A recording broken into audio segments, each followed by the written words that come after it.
Hello बच्चों, let's read the question. तो इस क्वेश्चन में हमें बोला है कि कॉलम्स को मैच करना है correctly and correct combination find out करना है अकॉर्डिंग टू द ऑप्शंस जो हमें दिए हुए हैं। तो कॉलम 1 में हमें दिए गए हैं A hypothalamus, B anterior pituitary, E testis and D is ovary. और हमें कॉलम 2 में उनके जो हार्मोन्स रिलीज होते हैं वो दिए हुए हैं जिसको हम लोग को करेक्टली मैच करना है अकॉर्डिंग टू द ऑप्शंस। तो इस क्वेश्चन के लिए हमारा की कॉन्सेप्ट हो जाएगा hormones secreted by endocrine glands. तो जैसे कि हम लोग जानते हैं एंडोक्राइन ग्लैंड को हम लोग डकलेस ग्लैंड बोलते हैं because they lack ducts and ये जो है वो हार्मोन सिक्रीट करते हैं उसके बदले। तो हम लोग यहाँ लिख सकते हैं दे सिक्रीट हॉर्मोन्स एंड ये हॉर्मोन्स क्या करते हैं, they are chemicals which are released into the blood and वो टारगेट टिश्यूज में जाके अपना फंक्शंस करते हैं। नाउ एंडोक्राइन ग्लैंड्स जो हैं वो कुछ हमारे बॉडी पार्ट्स है जिनको हम लोग एंडोक्राइन ग्लैंड्स के अंदर डिफाइन करते हैं and they are pituitary gland, pineal gland, thyroid gland, parathyroid gland, adrenal gland, pancreatic gland that is pancreas, thymus and gonads. So यहाँ पे हम लोग बोल सकते हैं कि ये सारे जितने भी पार्ट्स है बॉडी के वो सब एंडोक्राइन ग्लैंड के अंदर आते हैं because they secrete hormones.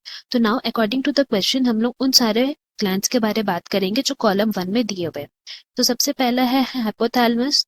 Hypothalamus को हम लोग बोल सकते हैं it is situated at the basal part of diencephalon जो फोरब्रेन का पार्ट है एंड इनका फंक्शन क्या है, to regulate the synthesis and secretion of pituitary hormones. इसका मतलब है पिट्यूटरी ग्लैंड में जितने भी हॉर्मोन्स रिलीज होते हैं उनको सिंथेसाइज करना और सिक्रीट करना हाइपोथैलेमस के थ्रू होता है। बिकॉज हम लोग आगे पढ़ेंगे कि पिट्यूटरी जो है, pituitary gland it is attach to hypothalamus with the help of a stalk. Now hypothalamus के बारे फर्दर अगर हम लोग बात करते हैं तो हम लोग बोल सकते हैं कि ये दो तरह के हॉर्मोन्स रिलीज करता है। एक होता है जिसको हम लोग बोलते हैं रिलीजिंग हॉर्मोन्स जिनका फंक्शन होता है टू स्टिमुलेट एनी सिक्रीशन, जिसके एग्जाम्पल आ जाएंगे GnRH that is gonadotropin releasing hormone.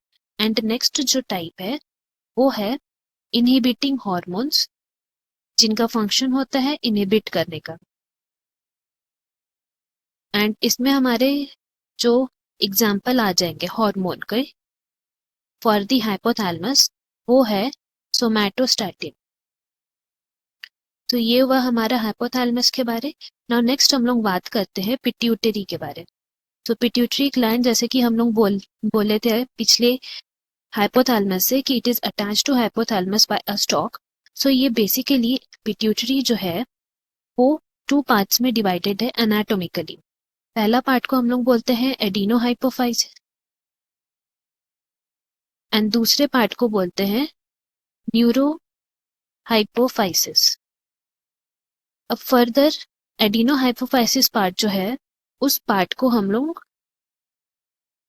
2 further parts में डिवाइड करते हैं दैट इज पार्स डिस्टालिस और पार्स इंटरमीडिया।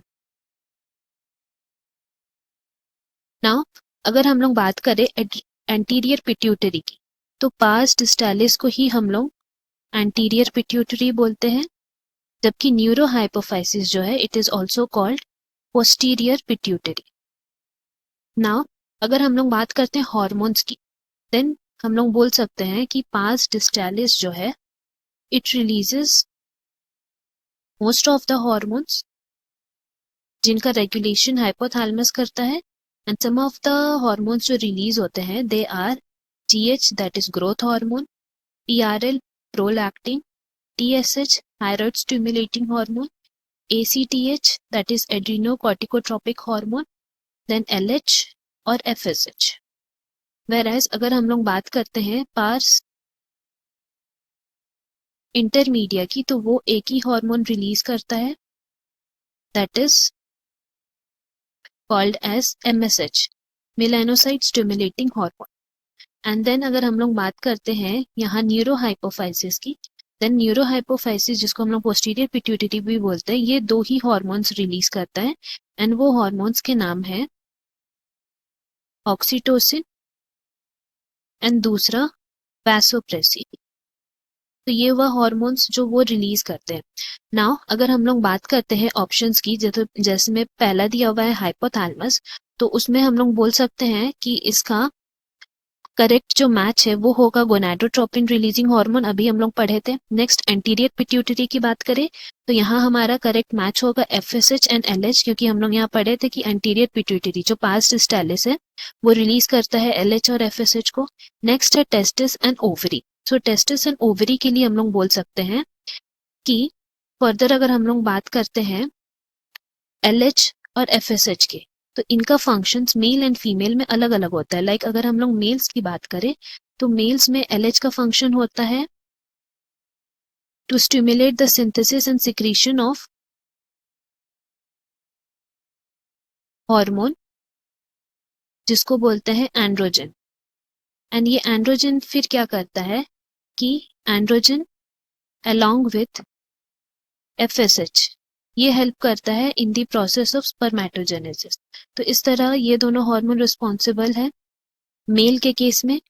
एंड अगर हम लोग बात करते हैं फीमेल्स के केस में, देन फीमेल्स के केस में LH का फंक्शन होता है टू सर्च द ओव्यूलेशन, मतलब ओव्यूलेशन के टाइम में ये हेल्प करता है. एंड FSH जो है वो फॉलिकल स्टिमुलेटिंग हार्मोन है, दैट मीन्स फॉलिकल के प्रेपरेशन में ये हेल्प करता है. एंड देन जैसे ही फॉलिकल प्रिपेयर होते हैं then they release another hormones that is oestrogen and बाद में फिर progesterone for ruptured follicles. So इस तरह ये हेल्प करते हैं. दैट इज द रीजन हम लोग अगर टेस्टिस की बात करें तो हमारा करेक्ट ऑप्शन हो जाएगा एंड्रोजन्स.